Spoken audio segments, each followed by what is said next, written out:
got my product placement with my poster. And there we go. Hello, Penny Ashton, as we're live streaming you in the far side of your room.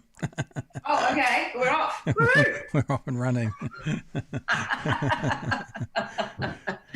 Just doing some admin. How are you? I'm good. It's weird. Everything's weird, but I'm pretty good. I consider myself to be quite lucky, really, because the government has respected me as a self-employed arts freelancer and with the wage subsidy. And I should definitely be eligible for the wage subsidy extension by the criteria of having no work for ages. And that's just made such a huge difference. I'm also like, I do have a husband who has a day job. He has taken a pay cut, but he's working on the rail loop. So not a very big pay cut, and he's still working quite hard. We don't actually combine finances and never have. Right. And at this point, we still don't have to. But I get to the point, I don't want to have to discuss buying a dress with my husband, like for myself personally. That's where I'm at. So, yeah. Also quite cool to have that as sort of a backup to the backup to the backup, so to speak. If things went pear-shaped, like even worse than they are now, then there is the partnership. I think it's wise that you guys don't put finances together, being someone who's been through a marriage and out the other end. I think anything I did from here on in, any kind of lifelong or permanent relationship, I'm not going to put in assets in the same name, not going to have bank accounts that are joined. It's like mine, yours.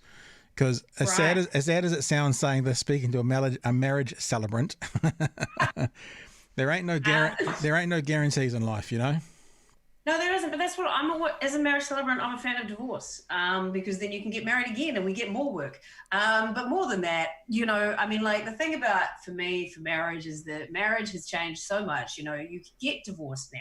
It isn't the end of the world. Obviously, as you know, you don't have to be buried in a different part of the cemetery now. Obviously, there's trauma, especially when children are involved and stuff like that. But, you can come out the other end and you can find someone who's more suited. It was right at the time. I was at your wedding. That seemed very right at the time. Well, I don't know. Anyway, from the outside looking in, you seem very happy. No, it was an all act. No, I'm kidding, of course. Yeah. No. Anyway, it was right at one point. Now it's not. Gosh. Then you break up. Don't rent your clothes and, daub yourself with ashes. You were at my wedding. That's a crazy thought. Yeah. Because that's actually... That's 2000? Maybe 01? 2001, yeah. I think because I remember I was working at More FM and working for Theatre Sports Auckland, which is where we connected, coming into the millennium, and I wasn't with my then wife then. I think I might have met her in 2000. Mind you, maybe it was, because we were married within 6 months of meeting each other.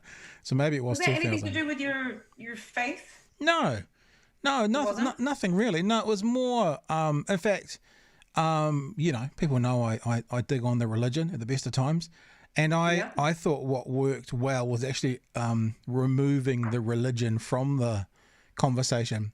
In other words, for a lot of people who are religious people, be they, Muslim or Christian or Baha'i or Jewish or whatever, it's kind of an integral part of their life and their ideologies.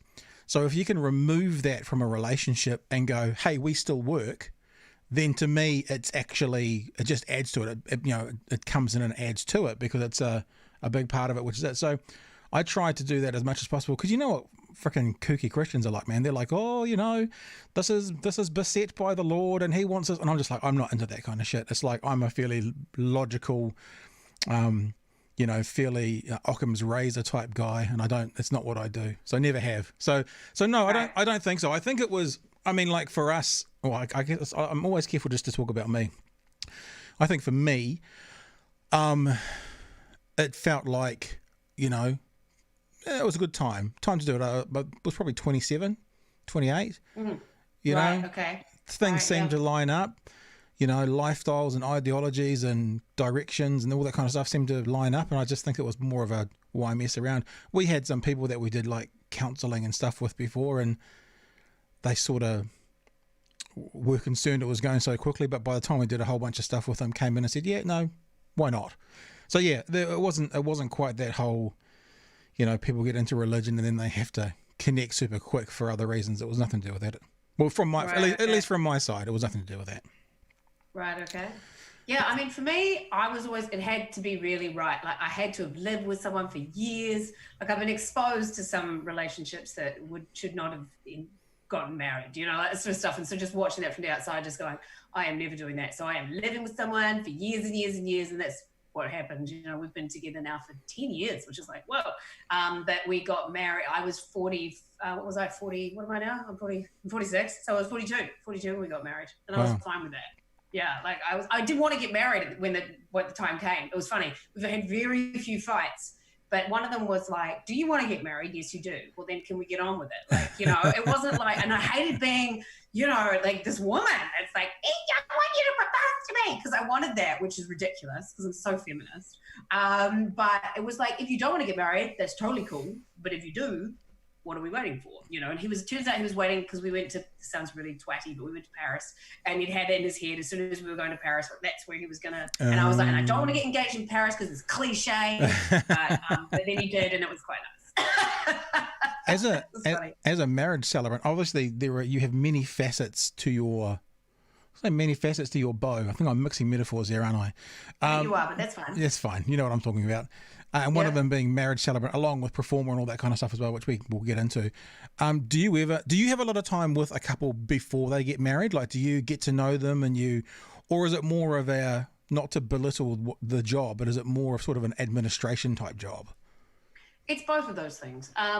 For me, I find the easiest way to get the really personal information that is what makes a ceremony, because I don't have a standard ceremony. I write it from scratch every time. Wow. So then I have to know, you know, about them. And the best way to get that in language that sounds like them is for them to fill out a questionnaire.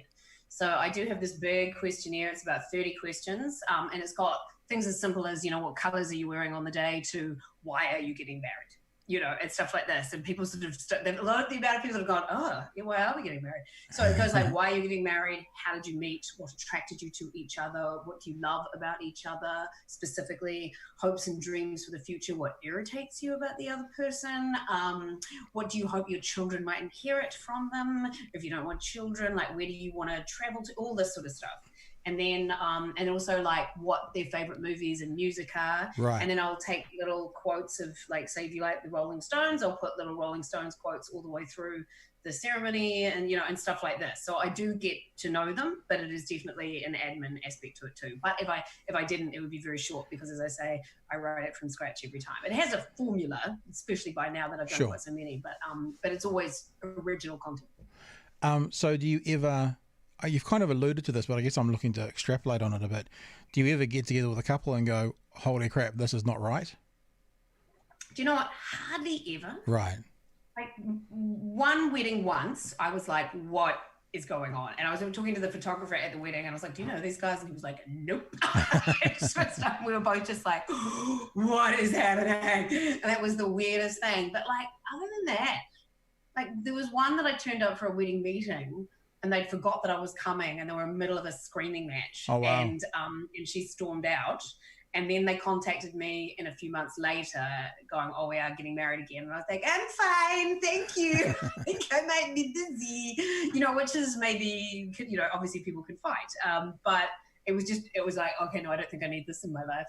But for the most part, I bloody love it. Like, because I'm quite a big fan of romance. And, right. And as I say, I don't think you have to get married at all in life, but if you want to, let's make it personal. The amount of times people want to just get pissed, you know, it's like just, you know, hit the ceremony, it's short, nobody cares, then we get to getting pissed. And I'm like, it is the point. Yeah. So we're going to give it a sense of gravitas that it deserves, but also make it entertaining. For me, it's a cabaret, right? You know, it's a show. Sure. Yeah, so that's why I like to have readings and poems and things like this sort of to mix it up and things. But it is, you know, it's what I do, but it means so much more in that setting to put the skills that I have into this really meaningful, because I'm a poet as well, you know, I think I can weave these words through quite nicely, and it's just a really sort of delightful thing. If you had a situation where you went, this is not, like you really felt that this is not right, like after you've spent some time with them, is there an ethical issue for you? Would you kind of have to pull out, or do you more take the opinion this is their decision no matter what I think, and I'm here to provide a duty? I mean, if something was totally crazy, then I would have no problem. That's what the thing I love about being self-employed. Yeah. I mean, because, in this whole, there is no live performance or weddings, forever. I've been like, what can I do? I'm like, what can I do that doesn't involve being told what to do?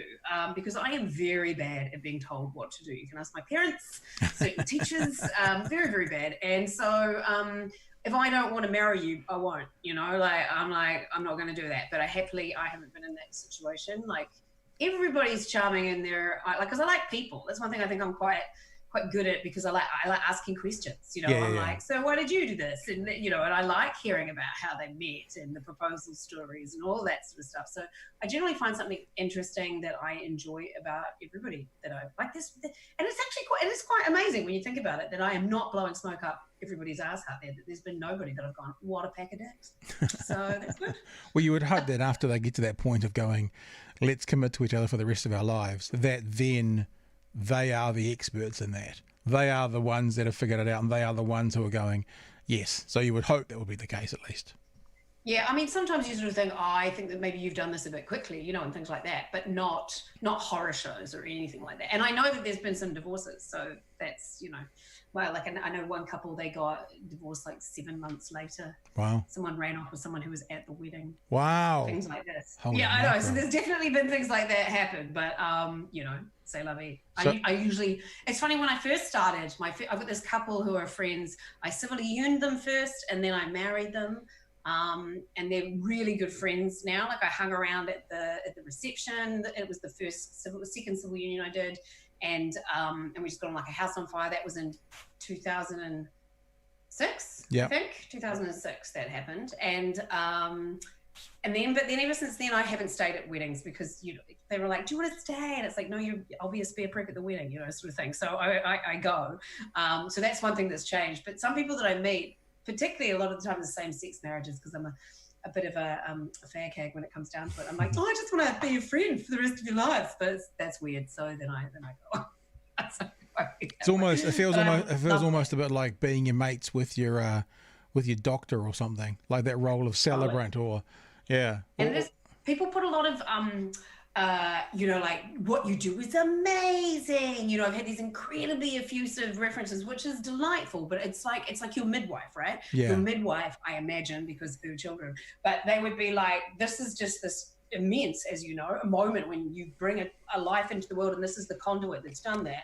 And so people love their midwives, and it's the same sort of way that I'm just doing a performance essentially, but it's this incredibly emotionally charged moment for you. And so then they sort of decide that you're sometimes maybe a little more amazing than you actually are. But, that's a nice thing about this thing as well. But I don't if you believe all the press about it, you'd be very, very arrogant indeed. I just think it's entertaining, and I listened to them and told people about their lives, and it goes really well. Hey, I guess I should also mention, I want to talk to you a bit about, the arts and COVID-19 and that sort of thing, but I should welcome you to the new studio. You are... It's the driver at the... I live in West Auckland now. I can see that. You are number one in the new studio space. So welcome to it. It's not... I'll do this. I can do this, you see. It's not entirely finished yet, but there you go. There's a bit of a wider shot. You can see that normally there'd be my graphics up there and stuff. So it's not entirely finished off yet. Don't have any books in mind. This is how I do that. I have to move my laptop around my office. It's not that exciting. So yes, it's not as fancy. Well, it's doing all right. It's part of my house now, and it kind of brings me to the conversation around COVID-19 and what's been going on. I was out today, and I realised that next week's fucking June. And I'm like, where did those 2 months go? And obviously they got swallowed up by COVID. And I was realizing here in Dunedin, it's part of the world where it's, I've spent 40 years living in Auckland, so know it well. You don't get the same sort of change of seasons like you do down here. So you get all the beautiful oranges and yellows and the leaves, and it's a really beautiful transition through autumn into winter. And I was out driving today, getting some wall TV brackets for this room, and I realized, shit, all the leaves have changed and fallen. So it's like, it's almost like, obviously I saw it on my property, but normally it's a wonderful time to kind of drive around Dunedin, and you sort of see the colours, and it's amazing. But it's almost like autumn snuck through whilst we were all locked inside waiting for COVID-19 to pass, sort of thing. It was really quite a weird situation. And as I said, June, and what is it today? Like the 25th, 24th? Like that, yeah. So June's next weekend, which is a crazy thought. But I'm wondering about you and how you've, as a performer who's traveled the world doing various shows, especially your own shows, what's been going on during this quiet time? Well, as you say, it's a nice time to drive around. I'm supposed to be right now driving around the whole country. In fact, tomorrow would have been the end. Oh, actually, that's a good point. I'm just looking at the date. It is the 24th. So in 2 days, it would have been our final show of a 26-date tour with Arts on Tour. Arts on Tour is this great outfit out of Christchurch. It's been running for about 28 years. This would have been my 5th Arts on Tour. And they pick 10 tours a year of New Zealand acts, and we travel around the country and we perform in the Mosgiel Fire Station Theatre, or the the Geraldine Little Theatre, the Picton Little Theatre, the Muscle Inn in near Golden Bay, etc. So you just go all over the country and perform these tiny or bigger venues. And it is a delightful time of year this time. This would have been my 2nd time at this time as well, with a show called Austin Found. Yep. And we've been rehearsing so hard. So for those who don't know what I do, I started with improv, which is how we met, indeed. I always wanted to be an actor. And then I moved to Auckland after living in London, and I sort of got to it in a circuitous way through improv and poetry, and ended up writing my own shows, which have taken a turn for the literary, which is what's going on back there. That's my Charles Dickens show there, which is called Olive Copperbottom. Yep. I also do a solo show called Promise and Promiscuity. And before all of that, Laurie Dungy and a few others and I, we started Austin Found, which is an improvised Jane Austen musical. And Laurie and I had finally done it. We'd gotten rid of everybody else apart from our fabulous musos, and we were doing a 2-handed improv, which we've always wanted to do and never done. And so we'd come up with a good format, and we've been rehearsing the fuck out of it, which was so annoying. We were supposed to open on the 26th of April. So obviously that was screwed. And that's what we would have been doing now. I'm supposed to be doing, I was very lucky though. I managed to finish the Adelaide Fringe. I finished the Adelaide Fringe. I can't believe it. On the 1st of March was my last day in Adelaide. Then I came home. Then I was at WOMAD, which just blows my mind that I was with 30,000 people at WOMAD until the 13th to the 15th of March. And then all hell broke loose and everything. I did 2 weddings on the same weekend as the Block wedding, which is very confronting. And that's the last wedding particularly. Everyone was like, oh, I don't know about this, and the venue were being really cagey. They're kind of big dicks actually, the venue, but there was a lot of distancing. But I know that later with drinks flowing after I left, I'm sure it wasn't, so it was just lucky really. Same with WOMAD. Every time there was a case in New Plymouth of COVID, we were like, but nobody was at WOMAD, so we managed to, and if WOMAD had started 1 day later, it would not have happened. The timing on that was incredibly fortunate for WOMAD, and the fact that no one was there. And then since then, Arts on Tour did give me some money to do some stupid videos. So there's been a lot of me doing those stupid Miss Patchy Bottom and Miss Ginger Bottom with Laurie videos. So they gave me some money for that. WOMAD is hiring me to do a poetry performance, and Centrepoint hired me to write a 24-hour monologue sort of thing. I wrote it in 24 hours or 12 hours, and then Mark Hadlow rehearsed it and recorded it and did it in 12 hours. It was 20 different people, 10 writers and 10 performers. Oh, cool. So it's quite nice to do that as a writer. And then other than that, I've done 1 voice job and the panel on Radio New Zealand, and that is, I'm supposed to be doing Centrepoint in August in Palmerston North as a professional theatre, but that's not happening. We've cancelled that one. Oh, and I was really? supposed to do Nelson and Blenheim, and I think we're going to cancel those as well. So cancelling in August? Sorry? You're already cancelling things happening in August? Yeah, the thing about theatre is social distancing in theatre is horrendous. I saw this picture of a sold out theatre in Germany in the last couple of days, and it's like a giant theatre with 60 people in it, all spaced out 3 seats apart, and also Circa 2 in Wellington, which is one of my favorite places to do. The one in front of you is you could, they're just there, sort of thing. You can't do social distancing and make it economically viable. Also, a theatre audience in this country is tending towards a general danger age, median age, and I don't actually want to kill my audience. I think we've done an incredible job, obviously, in New Zealand. It's amazing, something like 20 active cases now. But I just think the social distancing thing will be around for a while. But the one thing, I'm supposed to be doing Circa in November, and that I haven't cancelled as yet, but we're sort of thinking. Depends how long level 2 lasts. It all comes down to social distancing and what people are prepared to risk to go out. But I think November could be okay, and then just moving everything from this year to next year for tours. Like we're going to do our Austin Found tour, but in October next year. Yeah. And stuff like that. Just looking up the numbers. That's a long-winded answer to your question. No, I was looking up the numbers as I speak to you. The active cases, 27 as of today, according to the health website, the government health website. That's amazing. It is amazing. And look, I was speaking to an American political commentator 2 weeks ago. He's a conservative guy called Dave Rubin.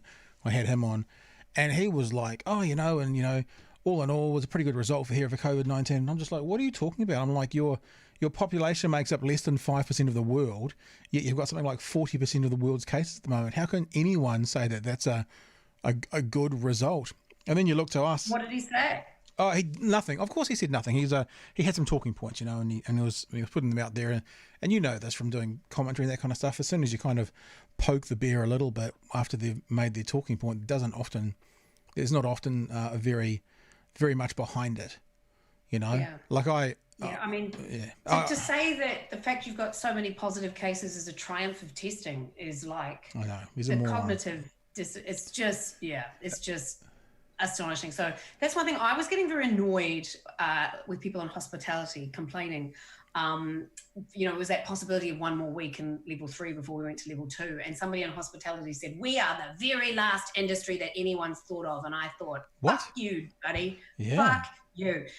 There are all of us, we are going to be, I am the last one coming back. And I am fine with that. That's what, it's like it's a crapshoot which career you've chosen, which, force majeure incident is going to screw you. But this is my one. And I'm fine because I don't want people to die. But if we spend one more week in a level that means that we don't have these outbreaks, just to really squash that incubation period, then let's bring it on, shall we please, so that I can actually get back to work and events industry people, at some point. So that was really getting on my head. No, I get that. I've been tweeting up a storm and Facebooking up a storm over this. I did one the other day that talked about, it was a kind of a reminder. I'm like, just reminding you guys not to let up because we're doing this for our elderly people, hearing what you're talking about, the audience. And it's because, something like 6% of the cases have been for people over 70, but they make up 86% of the deaths, and 18% of the cases have been people over 60. So less than 1 in 5 people over 60 have been the cases, but they make up 100% of the deaths. So it's fairly obvious that that's the situation, which is really, it kind of pisses me off a lot that people are going, oh, get back to it.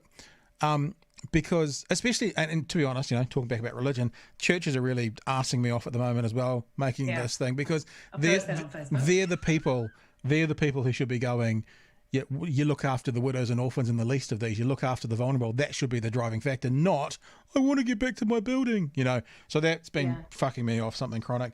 But the other thing is the people who are living in this time now have the luxury to complain about these conditions that we're under to keep New Zealand safe without acknowledging going hard, going early, I think is what Jacinda was saying, and having even stricter conditions is the reason they have the ability to complain about this situation. We went so hard and so early, that's given them the ability to kind of go, oh, look, it's all fine, there's no numbers, without acknowledging the reason it's like that is because we went so hard. So shut up and just let's live with this for a few more months, and then let's be our own little country. Yeah, so it's called the pandemic paradox. That if you go, if you are too effective, people will think that you overreacted. It's been interesting to look at Sweden. Very displeasing for Sweden's old people to provide the control case for everyone else. But it's been I've been looking at those numbers every day. And the thing about Sweden too, with this whole herd immunity thing, it's I'm asthmatic as well. So it's so their approach is to doom the older people and people with conditions to stay at home for months and months and months, And what gets me too about people going, oh, it's just old people. It's the retirement age is 65. So apparently almost immediately after you've worked your whole life, you're expendable. You know, like that really pissed me off as well too. And it's like, and these are my parents. And and just the way that's the approach with herd immunity. And something like, I wonder how much support the Swedish government gave to businesses because they were still open and therefore maybe didn't necessarily weren't deemed to need it. But apparently the drop in economies has been quite similar to Denmark. Exactly what I was about. 600 dead. It's exactly what I was about to say. If you look at it, I've Googled it as you've been talking about it. Headline, Sweden unlikely to feel economic benefit of no lockdown approach. So in other words, their GDP is acting exactly like all the other countries' GDP who have been doing lockdown. They've just got 10 times the dead people. So they've got 4,000 dead people, and like Denmark's got what 500, and Norway's got 250, something like that. Like it's just disgusting, you know what you know. I find that sort of approach just which is why like this upsurge in negativity that suddenly happened like last week. You know, I was happy that poll came out to say that 91.6% of people supported what the government had done, because I felt like there was some negativity that was taking over the positivity, and there was no actual, I got really pissed off with the negativity. And I've been like this for a long time. I basically hate the way that adversarial democracy delivers such a negative saturation in the media, insofar as the opposition should get media airtime, but they're always given equal media airtime, and they always are like, Simon Bridges was just this absolute negative. Everything was black, and I mean that like a photo negative. Everything was black, white, there was no nuance to it, which is why Todd is an interesting change for that. But, and it was just this relentless wave of negativity. And I was just like, can we all just bloody give ourselves a pat on the back here? Because we are going to be out now. We're all coming. Like I had people over for brunch yesterday. They can't do that in the UK. They can't do that in other places because we did this. So let's all just say, fucking well done. I think, and I don't want to cast aspersions here, but I think it was Don Brash. It was certainly one of the leaders of the National Party first part of this century. I'm pretty sure it was Don Brash. And I remember him being asked who he could work with. And he actively stated that he could work with anyone except Labour. And as a citizen of the country, I went, well, that's actually not good enough, because what I want is a functioning government that works best for me and for my community and for my society. And if that means you have to work with Labour on some things, then you should be. I feel it a bit the same with this, and I think that's where Simon Bridges misread the room.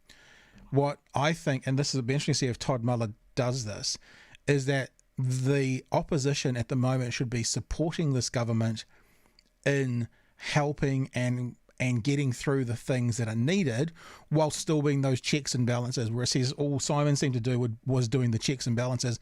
And that's why that infamous Facebook post that came out that had his own supporters saying pull your head in, I think that was the thing. Because at the moment, actually, and you can tell by the polls, and you can tell by most conversations. Unfortunately, some of the voices that seems in the media at the moment, if you look to the kinds of, the ZBs or the Magic Talks or whatever the things that are getting out there, they're all right-wing conservatives, And so you're not getting the balanced side. And it's a little bit that whole kind of the Fox News thing about, we broadcast, you decide sort of thing. It's utter bullshit. And people often talk about, we have both sides of this argument. I was like, well, no, okay, let's talk about pedophilia, shall we? Are you going to give equal time to a person who's pro-pedophilia and not? And of course they're not. So it's just that they're choosing to give equal time to two arguments when they know that there's fallacies in one side of it, but they're just choosing to because it potentially supports their narrative. Because if you did something like that, or let's say teen suicide, let's give equal parts to the positives and negatives of teen suicide. Of course they're not going to do it. So it's utter bullshit when the media says, we give equal times or we want to hear all opinions, because they don't. They're selective in what they do.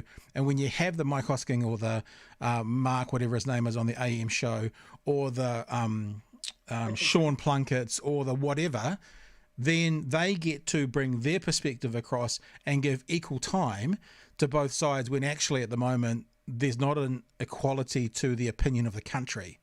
It really isn't.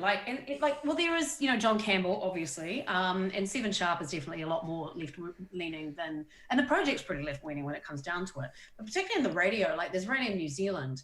But I get, it's funny because I've been railing about the negativity on Facebook, and then other people are like, oh, the media, it has to do this, that, the next thing. And I get that I do not want to end up like America, where media is completely distrusted and all that sort of stuff. And they do such an important thing, but it's in this economy, right? So clicks equals advertising equals outrage equals shock, and that's how we've gotten to where we are because of the way that the media is funded and stuff like that as well. And so that's, and that's just going downhill more and more and more and more and more, So I hope someone's buying the bloody Listener. I was reading up about the fact that Bauer are being dicks about actually negotiating to sell things. Like people have been trying to buy it for the past month or so, and they're just extending deadlines. I heard with Bauer that they offered to sell it to the government for $1, but when I read the story about that, what that would have been if someone had have bought it is they would have been absolved of their responsibilities for things like redundancies. So if someone had have bought Bauer, then they wouldn't have had to pay redundancies to all the workers. So I'm not sure of the current thing that you have said about, extending deadlines. I wonder if it's got anything to do with that. I'm sure actually by now people are probably being paid out their redundancies, but I thought, I don't want to say it's a direct link, but it did seem a bit fishy when that story came out that perhaps they were going, well, let's not have to pay, $1 million in redundancies if we sell it for $1. We're still doing pretty well. They're looking at closing Q magazine in the UK as well. They just buy up these iconic titles and then fuck them over. I was so angry about that one. That one just made. And Duncan Grieve was trying to buy the Listener for ages, but then gave up. So we've been because I've done probably 30 podcasts during this pandemic because I'm having to work from home. So this is we've moved out of our studio in Central Dunedin, and I did it from my bedroom for 25, and now we've built a studio in my house. But it's been a really interesting time to think about media and what it's going to look like from here on in. People working for TVNZ and RNZ must just be going, I love my employer, because they ain't going anywhere, and it's what we need. We really do need that BBC style setup. And because of that, I really do hope that TVNZ does go less commercial for TV1 and move down that path, because then Bauer falls over. Remember last year they were talking about TV3 shutting down.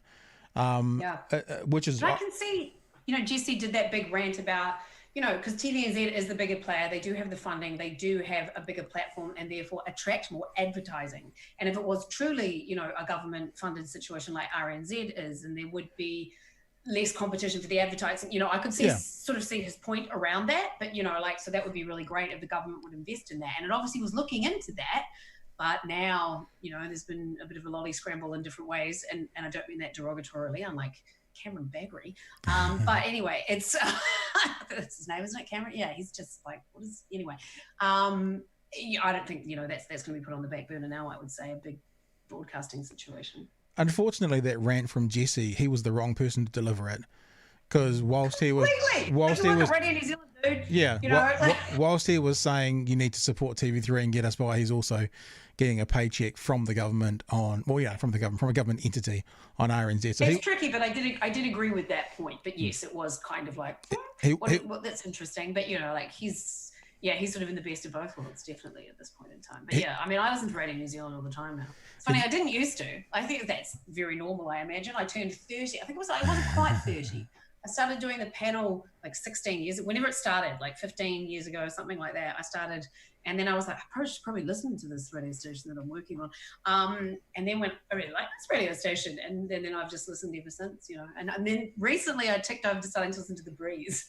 Right. I feel like that's an age situation as well. I was like, maybe I do want to hear more of Kenny Rogers and Huey Lewis and Winwood Band and stuff like that. I don't do a lot of radio listening, but I do notice when I go into various shops, I've got lots of clients in Dunedin who are shop owners, go into various shops where The Breeze is playing, and I find myself singing along because the music's, I understand it, and you sing along, so I get it. I've got a good mate who does a breakfast show down here in Dunedin, so it's just I listen when I'm in my car. Oh, and when I've been doing a lot of painting. I painted my whole kitchen, which is a big job. However, I was quoted $7,000 to spray paint the kitchen. Whoa! And by the time I finished, it will have cost me $400. Yeah. No, same sort of thing. That you can't see. Actually, we'll go back to. Hang on. Let me do this. We'll go back to this one here. You can see all the paint around these walls. This one here. That was partly my children doing that. All right. So we've been doing a few lessons in life about painting and what cutting in means and how to do it And my neighbour, who's a builder, he built the wall over there.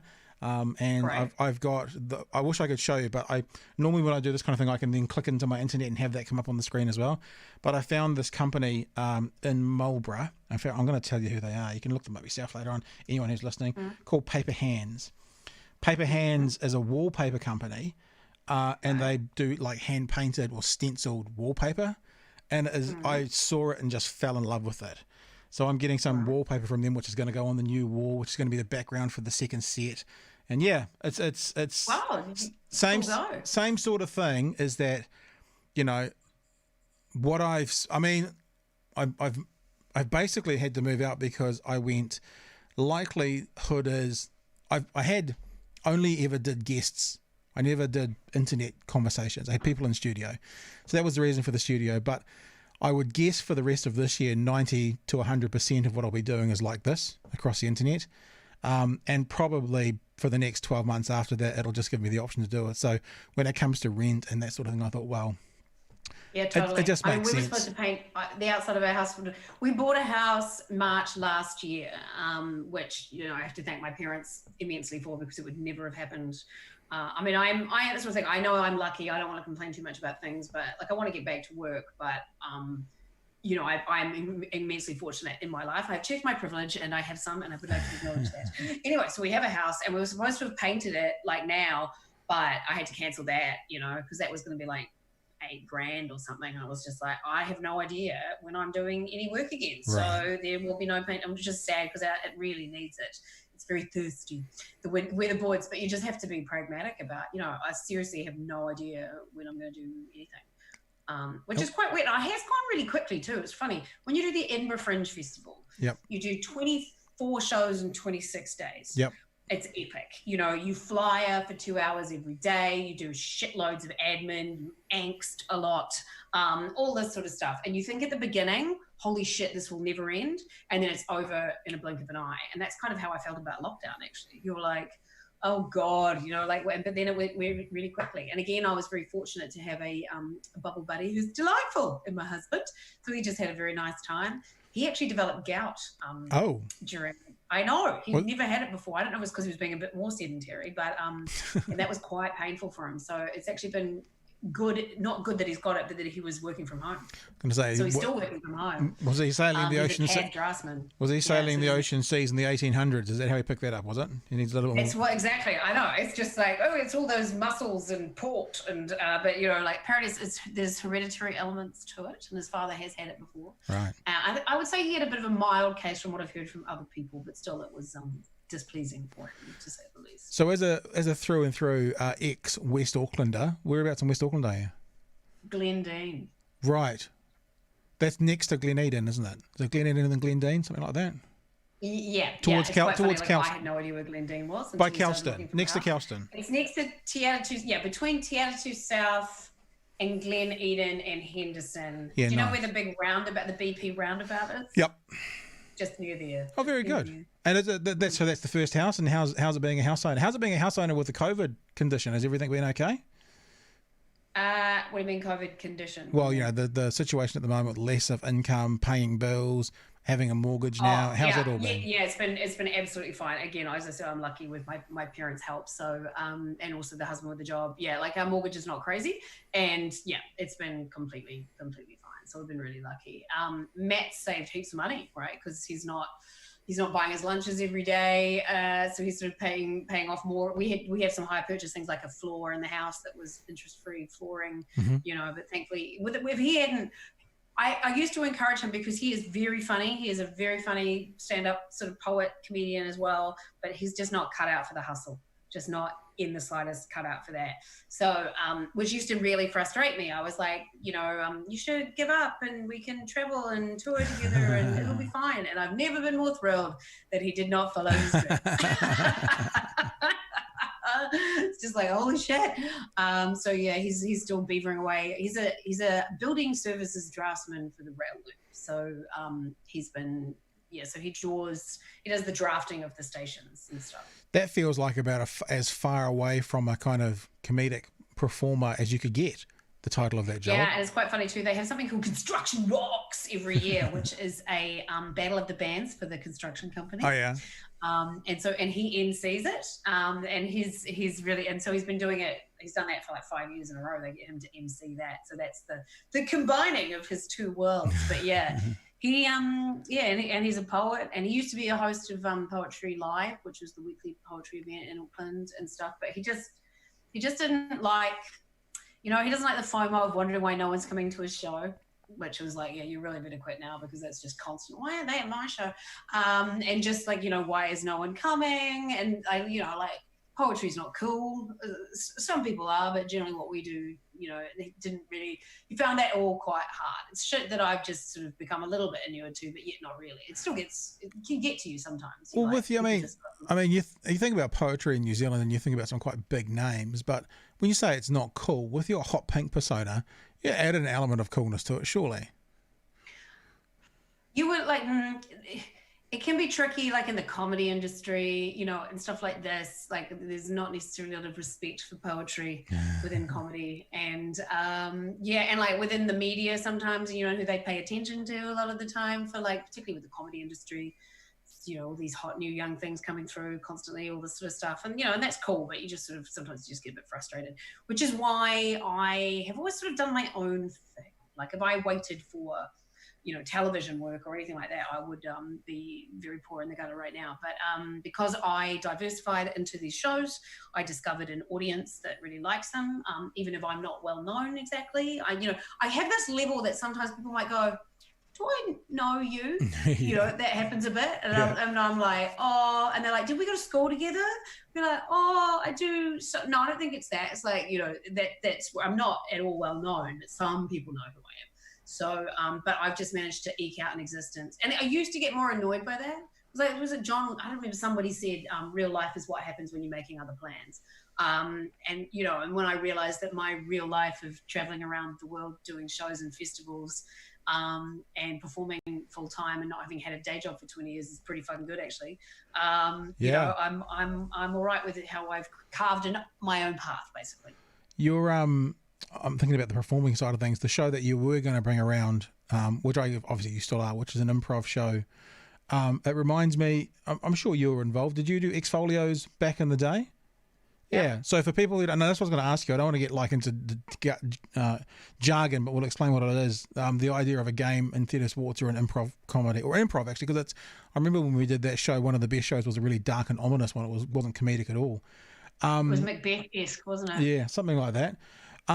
Is a herald where you start with 3 storylines and by the end of the scene or show, whatever it is, they're intertwined and they have one kind of conclusion.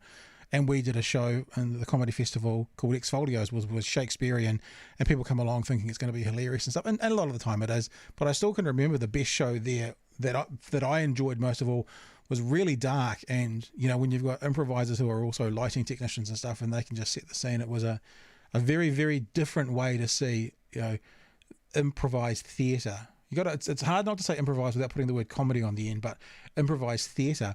And I'm wondering with your show, is it sort of a herald? Does it have different storylines and come to one conclusion, or how is it laid out? It is, the thing for me, it's quite funny that you say all that, because I am funny.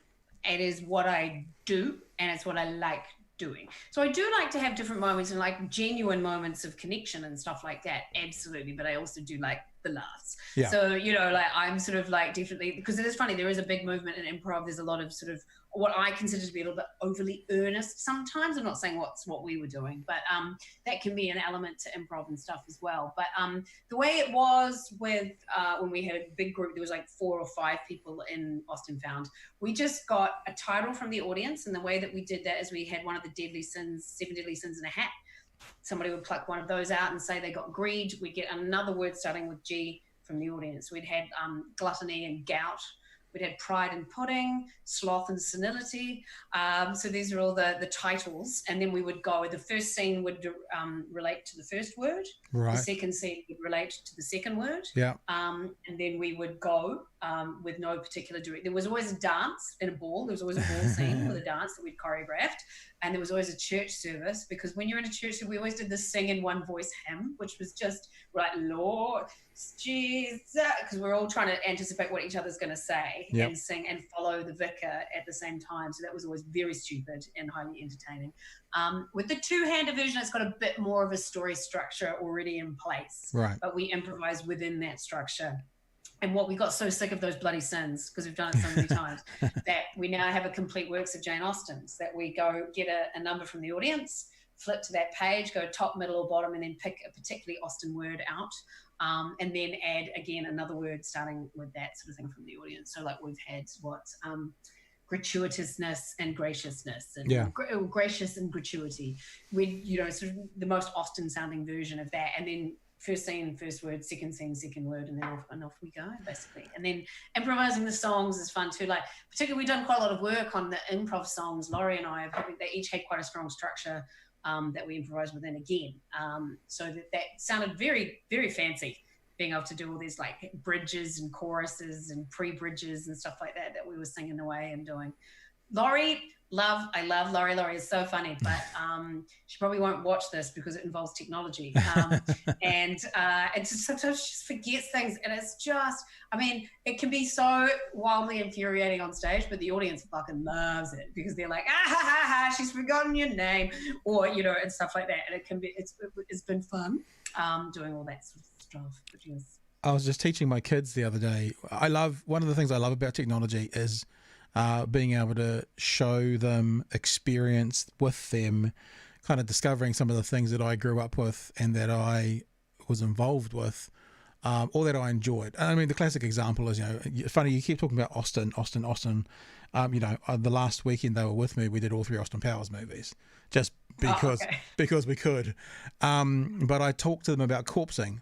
And again, for the uninitiated, corpsing is that point where you get into, on stage or on screen, where you cannot function because you're laughing. So it's a hysteria. I don't know whether it's nervous hysteria or whatever, and you cannot get out of it. And everyone's seen it. If you watch things like Whose Line Is It Anyway, it's those times where Colin Mockery generally makes everybody else fall over laughing. And if you haven't seen it, go and have a look up on YouTube, Colin Mockery, Backstreet Boys, and you'll get an idea of what it is.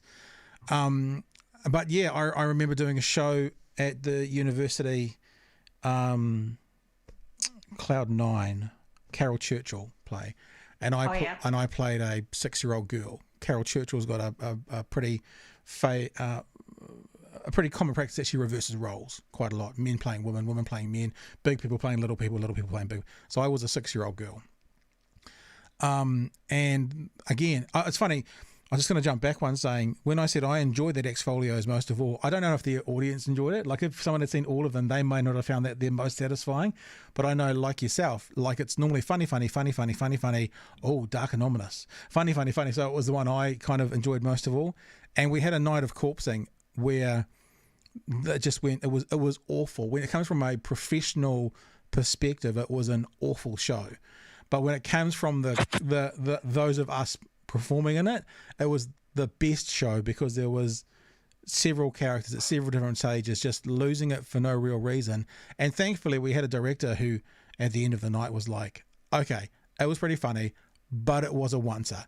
This doesn't happen again, sort of thing. But yeah, that whole kind of... It's funny, like, because people like seeing it. Like, I've got friends that do improv shows and they build it in, and you can tell though when they've built it in. It's like this, this is you pretending to laugh at each other, but the audience loves it. Yeah. So it depends how much it goes on for. That's the thing. If you do it a little bit, the audience just loves it, But I do remember that Macbeth one. I remember that now that you've said that. So it stuck with me as well, obviously. Yeah. It was supernatural. There were ghosts. Yeah. So we were definitely tapping into the Macbeth side of that. And that was 20 years ago. That was in 2000.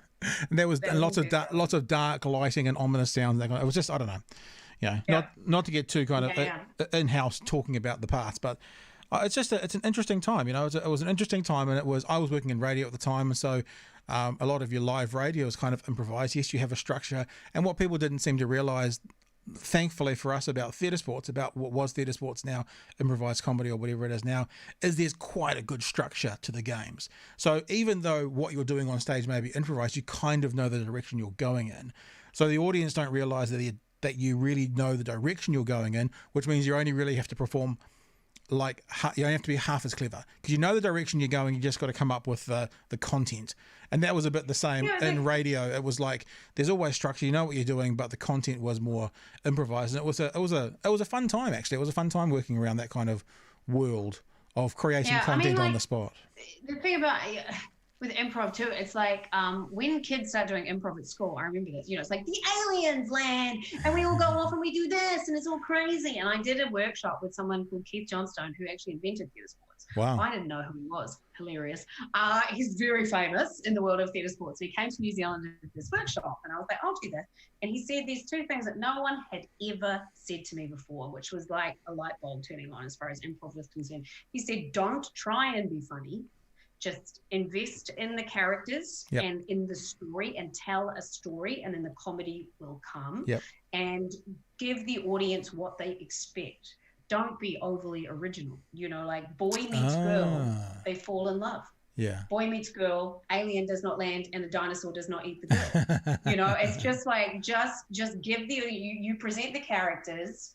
And then you just know where to go, because there's only 7 stories ever told or some such, right? So give the audience what they expect, and they're incredibly satisfied by them. And they were like, like no one had ever said that to me before. Like at school, it was like, be funny, be funny, be funny, that sort of stuff, which I wanted to do. But I've actually I'm going to upload it. My friend sent me a video of us doing theatre sports in 7th form. Oh, wow. and I'm obsessed with tits and ass and the colour pink, so not much has changed. It's really funny watching it. Jesus Christ, nothing's changed. That way. But one good thing, Colin Mockery has seen a couple of my shows now. Oh, wow, cool. Very exciting. Yeah, he came to New Zealand. We played theatre sports with him, and then I did the Toronto Fringe Festival, and Laurie's ex, Jim, was his best man. So that's how that all, so they all sort of works that way. And so Jim brought him along to my show, and he's just the nicest man. Wow. The nicest man. He really is. He's someone I'd love to have on the podcast. He, out of that crew that do that kind of American version of it, it's just like, I can imagine talking to someone like Wayne Brady and going, surely Colin Mockery must be the funny man you've ever met. Because anytime you see that kind of corpsing on that stage with the other actors losing it, it's typically something that he has done. Colin Mockery. I remember one time in Austin Film, we were doing the Adelaide Fringe, and I sat down, and it was with Laurie, and we were talking away, and then and I think we were poor or something, and I was like, "Oh, do you have mouse? Do you have mice running around your drawers?" She said, "Yes, I do." And I was like, "What are they looking for?" And she said, "I think they're trying to find some cheese." And I just lost it. It was like the thought of mice running up Laurie's leg and nestling in her drawers, looking for cheese, made me laugh very much for quite some time, and the audience bloody loved it. They just, and I was genuinely like. And I kept sort of pretending to cry. And that's happened a bit in Promise and Promiscuity as well, actually, because there was a lot, that's my solo show, but there is quite a lot of interaction with one member of the audience particularly. Or it's quite funny how I had an audience once in Arrowtown that would just, it was like it was a pantomime. Somebody practically was like, look behind you. I was like, I'm going to have to marry Horatio. And this woman went, don't do it! And all this sort of stuff. And it was just hilarious. And I love that when people are so invested in my story that they want to yell things at me on stage. I love it. So I really love reacting to that, but then that can set me off as well. That's I mean, obviously I'm reminded of hearing, I can't remember who it was, but someone else, a comedic writer. It might have been someone like Ben Stiller. I'm not sure who it was, but talking about that same thing that theatre sports originator talked to you about not trying to be funny. In the scripted dialogue, they talk about just doing the script. Like just playing the script, not trying to play funny, and the funny will come from the script. I guess they're saying if it's any good. But that thing about give them what they expect, that's really interesting. I'd never heard that before either. And it makes me think of Fawlty Towers. I think they say there's 14 stories, and that's why Fawlty Towers made 14 episodes. I think I've heard John Cleese say that before. And is all of them. And that idea about giving them what they want. Something you were saying then about the performing reminded me of, and maybe it was Laurie, because I guess yourself and me and some others were kind of new to the game and young back in the day doing this thing. And there was these legends who had been doing the Sunday night Maidman theatre and stuff. And I can't remember who it was, but I've used this example a lot about theatre sports, and I'll show you because you'll know what I'm talking about. For people who don't and who are watching this, if you're not watching this, I'll explain it in a second, where they go, if you've got nothing else to do, come onto stage and do this. And for people who are listening and not watching, I'm holding out my left hand as like a flat stage, and with my right hand tapping it with all 4 of my fingers. And not my thumb, my 4 fingers. And I remember them saying, if you've got nothing else, just come on stage and do that. And in one of those Exfolios shows, someone did that. And that started the scene. And then someone comes on stage and has to say, basically justify what's going on. Why the person's playing with their spider. Or, obviously it's so serious. They're not just tapping 2 fingers, they're tapping 4 or whatever it is, And I love it. I love that there's those rules and patterns, and it's just such a marvelous medium. Enjoyable. And that's usually immediately that you're evil and you're plotting. That sort of thing is immediately what that is. And I did a workshop with another woman who's like, if you want to, have a character and you don't know what, just walk in and then just do something weird with one, and then all of a sudden, you sort of start, master, like if you just do that, and if you just, or you pretend that you have some sort of animal characteristic and it can sort of manifest into a very flighty person who's like, like a bird or something like this, so it's the characters that, because I'm a character actor, like I've never been an ingenue, I was overweight at school, all that sort of stuff, just like, and it's always been the comedy stuff, and I much prefer it. Like I'm still doing my Jane Austen show and the lead character's 22. So that was ridiculous. That sort of thing. But then there's all the other characters as well, and I very much enjoy doing all the stupid voices, it is a lot of fun. That's what I do have to do now. I have to write I want to write a cabaret where I play all the different characters in a cabaret. Yeah. So I've got like a country western singer, a drag queen, a comedian, all that sort of stuff. And also potentially one of the Court Theatre has approached me about adapting a Jane Austen. So that's something I'm nice. doing as well, which would be really cool. And not actually be in, which is also actually quite exciting. Sort of just writing something and then other people doing all the shit that comes with it, because there's a lot of shit that you have to do. And are you involved with directing and stuff behind the scenes, or literally just writing the script? No, I think just writing it. Yeah, I've never directed a big. I don't know. I mean, obviously, I have ideas, and I am quite involved in the direction of my shows. But Ben Crowder has directed all of my shows. But I'm very involved in the production design and costume design, and all that sort of thing, because I'm very controlling, basically. But I would be quite happy to just write something and let it happen. Very cool. Hey, you are someone who obviously we talked a lot about your performing, and your performance is there. And I guess if people want to keep an eye on that, like for when you're going to come back, hotpink.co.nz, is that the right address? Have I got that right off the top of my head? Yes, Hotpink. Don't go to hotpink.com because it's a very different I'm disappointed. I'm concerned now about the idea of cancelling shows in August. We've got Green Day and Weezer and another group that's lose my mind right now, coming to Dunedin in November.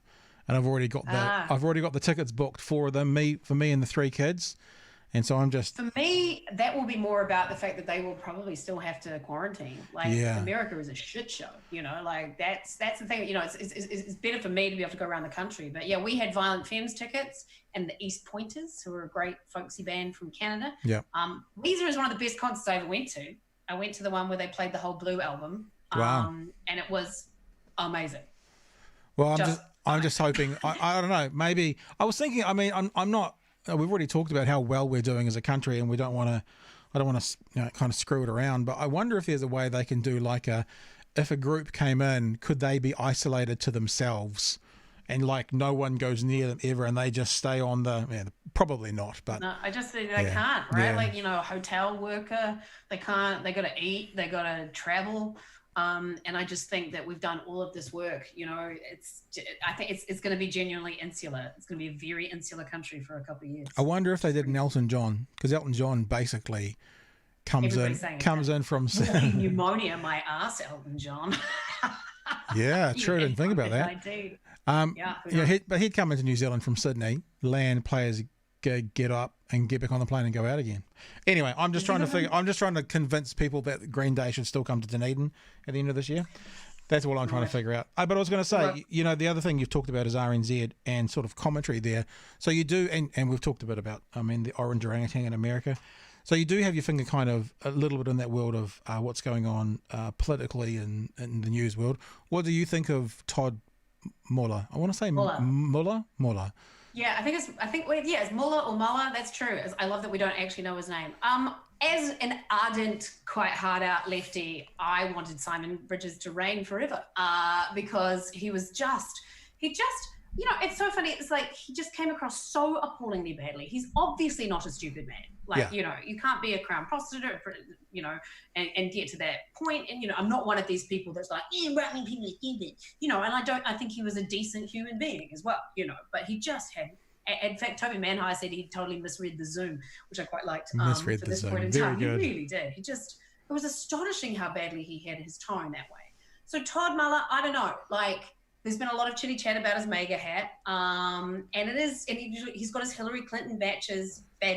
But, you know, a lot of people that cling to that sort of thing, you know, no one's ever persecuted him because of the color of his skin. Nobody's tried to grab him by the pussy. You know, like this sort of stuff. It's just like Donald Trump is the most disgusting. I mean, like, I am speechless about how disgusting that pig of a man is. That and every time I've got friends who are American who are like, oh, I can't vote for Biden because this, that, the next thing. They're as bad as each other. And I'm like, nobody is as bad as Donald Trump. You know, like that sort of stuff. I mean, we've had some discussions about that as well too, but it doesn't matter what you think. This man, you know, a plane got shot down on the way back to Canada because of things that he did. You know, it's like, it's not just him and it's not just Americans that are being affected by this. He is a threat to world peace that Joe Biden would not be.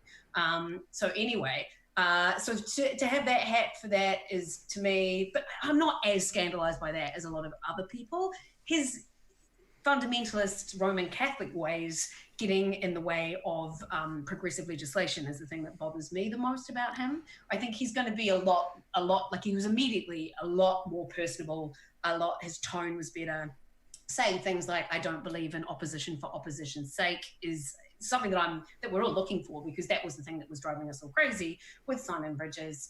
I think his religious stuff is the thing that bothers me. It's interesting that he has actually been sort of integral in some cross-party talks, like around climate change and stuff. Like, he apparently was very good for getting climate change stuff through, and the Green Party actually was a fan of his for doing that. But now he's moved to the agriculture portfolio. It's a little bit of a different situation. He also spoke. He does seem a little bit of a progressive situation, but yet still 2 steps back when it comes to Catholic voting policies and things like that. He does speak. This is a long-winded answer, but that's right. He does speak very highly of James Shaw, so there is something there. And so, I don't know. I don't want to go politics as usual, because there was also, when I think I saw him on TV3 be interviewed, there was a lot of also, you know, bullet points, you know, small business, we're here for small business, etc., etc., etc. But politics as usual kind of goes, I can acknowledge the other person is valid and valuable and they have things to offer whilst I disagree with them. That's sort of what he came across as with the whole James Shaw, and talking about him in a very positive light as a positive person.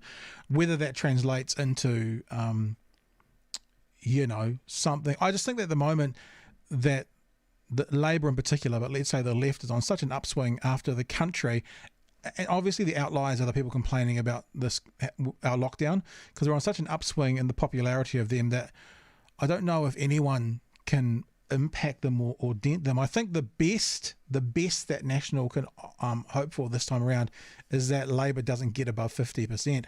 That feels like that's possibly the best that they can hope for. Yeah. To me, what I really want is, like, I get a bit sad that the Greens don't get more credit, particularly the Green ministers who've been doing incredible work, like Jan Logie, Eugenie Sage. Jan Logie's done some amazing stuff for Women's Refuge, and like National slashed fundings to Women's Refuge, which I just felt was repugnant. You know, like, you know, National did some good things, like gay marriage. That came through, even though it was a Labour bill, it came through under National. You know, I don't think everything they do is terrible, but slashing funding for Women's Refuge, I just thought was just disgusting. So, you know, Jan Logie doing that, and Eugenie, and they just don't seem to get the credit that they deserve for that. Like, I voted Greens for the first time in the last election, because to me, I always vote Labour, and I would if the Greens weren't so perilously close to dropping underneath the threshold. To me, it's like untenable that those votes be equally divided amongst all parties, you know, when they're so clearly earmarked for the left. That's why I decided that I would give them a helping vote in the party vote last time. So I would love to see Greens and Labour vote without the handbrake of New Zealand First, personally, because I feel like they've been a handbrake. I had Marama on the podcast a couple of weeks ago, and I asked her why they don't do a deal with Labour.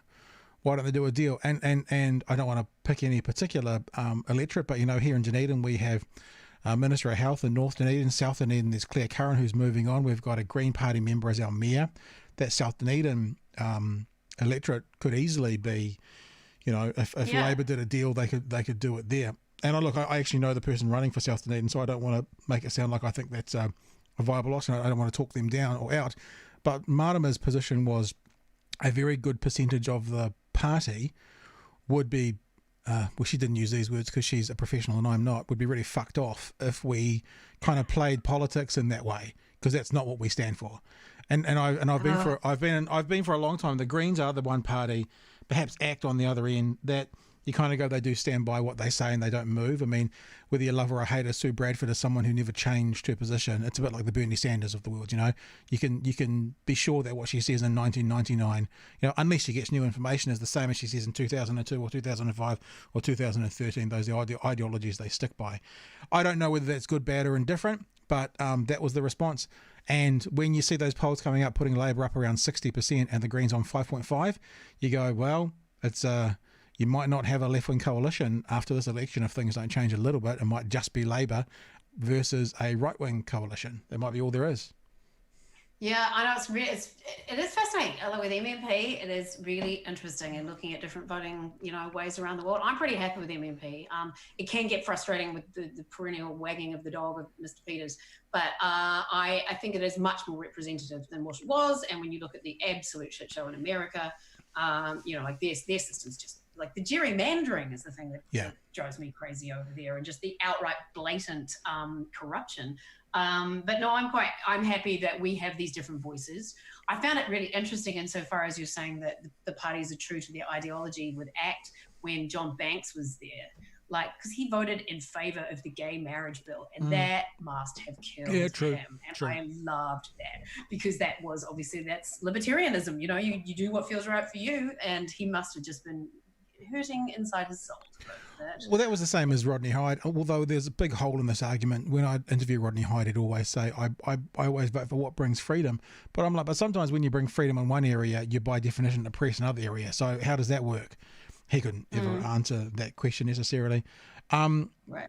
But I think that I'm not, if I was in America, I'd be an independent. I wouldn't be a Democrat, I wouldn't be a Republican, I'd be an independent, because I do find it difficult to put all my eggs in one basket with a political party. So in New Zealand, I'd call myself an independent, obviously who leans left, obviously. But so I don't support any one party, but there's a part of me from a sociological experiment. I would really like to see Labor get 50+%. I would just be fascinated under this MMP system we've got, what that would mean and how that would function. Now, again, maybe people will say I'm naive or words that are worse than that. I'm not saying that would be good, bad or indifferent, but we've never had a majority government since MMP came in. I think it would be interesting to look to see how the country would run with one, because then, as you've said, the tail wagging the dog thing is gone. It's not. Yeah, it would just be that they would be able to do whatever they wanted without the checks and balances. They obviously have to go through due process and all that sort of stuff. But things like, because what did they? New Zealand First, seems to have pulled the something that Andrew Little was doing, and then it got the this is great, Telly. I can't remember. There was something in particular that they had to water down, or things like the euthanasia term thing, like the terms around that, because I'm all for that. I'm like, if you want to do that, you should be able to do that, and also what you can take. That's right. I think it was what you can take marijuana for. And no, I think it was around the fact, that's right, that you have to be terminal with a 12-month diagnosis. Oh, that's right. Yeah. And I think that if somebody's in excruciating amounts of pain, or has motor neuron disease or something like that, and wants to do that, that should be entirely up to them. And so that frustrated me, and I think that was a New Zealand First sort of intervention in there. So it would be interesting to see what they could do without that. And saying that as well, that one particular example is fascinating, because I wonder if what you're seeing in Sweden with the no lockdown is a direct result of their attitudes towards euthanasia. Very, very liberal country. I wonder if there is a logical flow on that goes, when someone is elderly and gets sick, if they want to end their life, that's fine. So therefore, if someone is elderly and gets sick with COVID and they pass on, not the biggest deal in the world. I don't. It's my little thought. Not saying it's fair or accurate, but I just wondered if there was a treating of how the elderly die that that might be influencing some of the legislations made in Sweden around this? Well, because what's Switzerland? Because Switzerland's the, dignitas and all that sort of stuff. That would be interesting to see what they're doing most. Yeah. I don't like things like people killing themselves because of depression and stuff is like, whoa, like that just seems so horrible to me, but people can go and do that there, and that just blows my mind, the thought that, but, I have a friend who was in a firm grip of mental illness, and it just felt like, when she did kill herself, her husband said she succumbed to her illness, you're like, oh man, that's just so intense, that it's like a terminal diagnosis with her and depression. But that to me, I'm not in favor of that, but it's difficult. It is difficult. It's a very difficult thing. Where do you draw the line? Blah, blah, blah. But to me, if you're an excruciating amount of pain, that for me is when you should be able to make it stop. Well, see, that's not, you mentioned motor neuron disease. That's not motor neuron disease. Unfortunately, I can speak from experience with my mum passing away from it 18 months ago. Oh, sorry, I did not know that. No, that's fine. That's fine. That's life. Part of life is death. And I thought that I would come out of that with a really clear understanding of my thoughts on euthanasia, and it did not do that. It did the exact opposite. What were her thoughts? Because to me, they're the most important. I think my sister said to me that the week before she passed, she said, and this is hearsay, I guess, I didn't hear this myself, that mum was like, if I could jump off a bridge, I would. So she was obviously ready. But the flip side to that is the last 2-3 days in hospital, with all the family gathered around, me getting up from Dunedin, people coming into town, and the whole family being there for that end of life experience, I wouldn't want, from my selfish point of view, to change that for the world. So that's why you could have done that a few days earlier, though, right? Possibly. But that's why I've come out with a real. I was thinking. I was going to say I was hoping not to use my mother's passing as a teaching tool, but I was thinking that I'd be really clear afterward, and it did nothing but kind of make me go, shit. There's still lots of grey area in this bigger decision to try and figure out. So, yeah. To me, it just comes down to and it's funny because I'm not libertarian in many ways. I do believe in welfare states, and things like that and stuff. But when it comes to things like that, I just sort of think, it's up to the individual person. So anyway, I had a person who was responsible, a lecturer down here in Dunedin. I do a lot with the University of Otago. I have a lot of people through because it's a great resource for podcasts.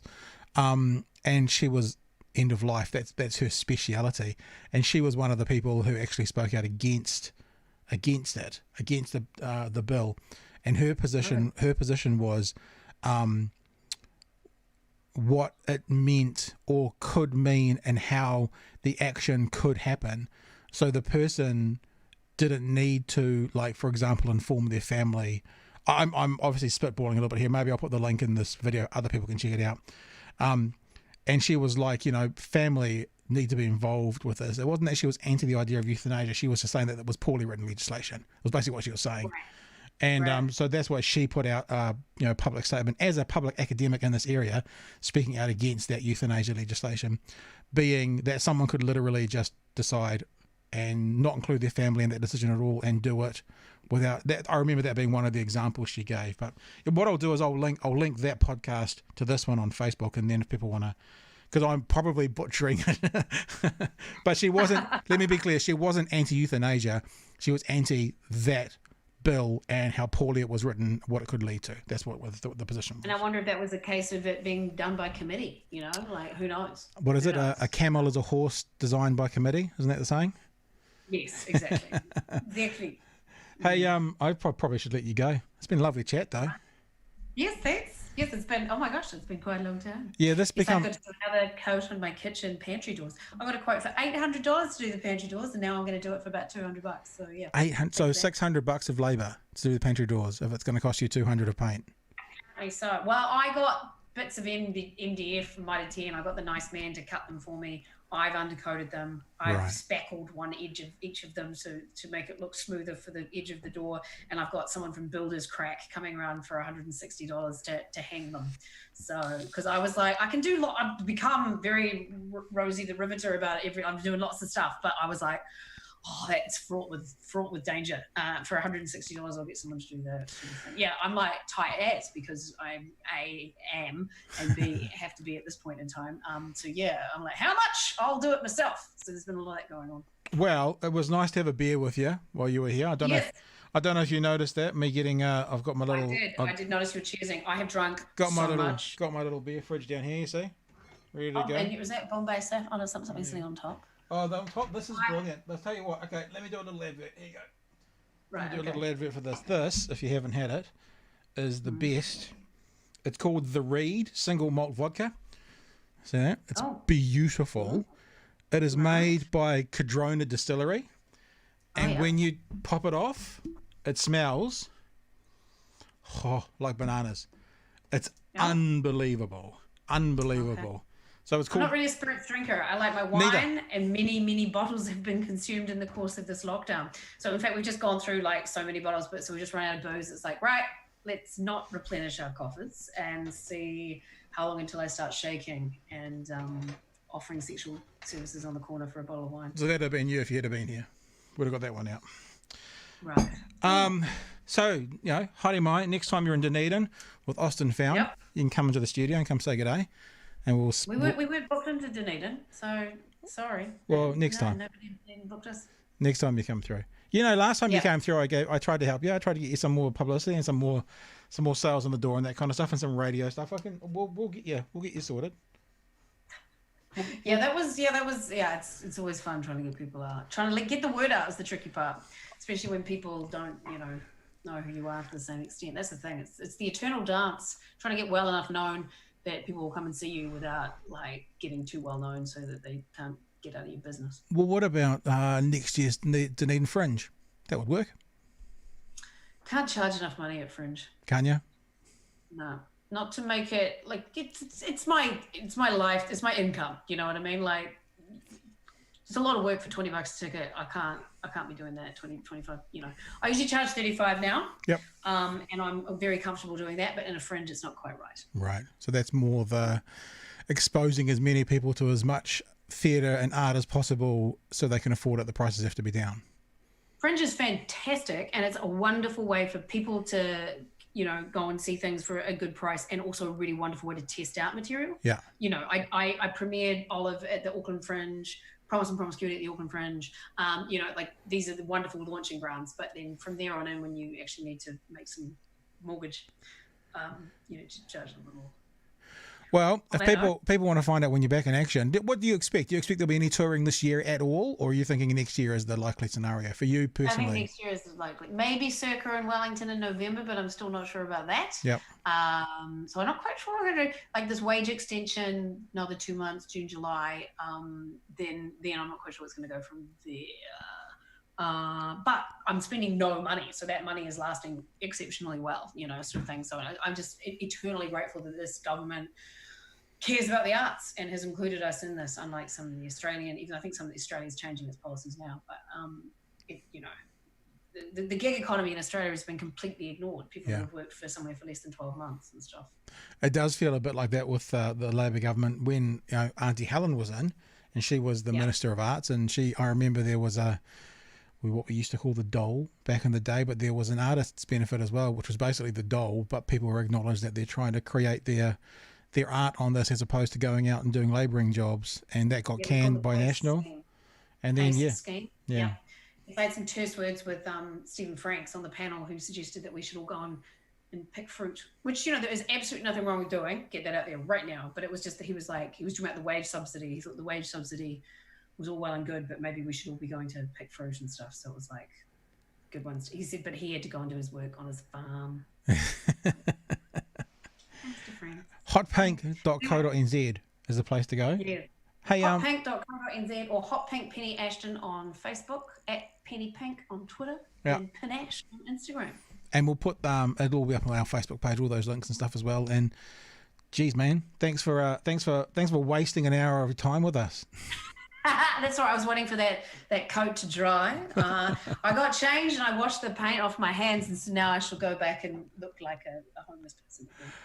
That sounds bad. Right. So woke, aren't I? It's like anyway, I'm going to go and spatter myself in paint. All right, Penny. We'll talk to you soon. All right. Bye.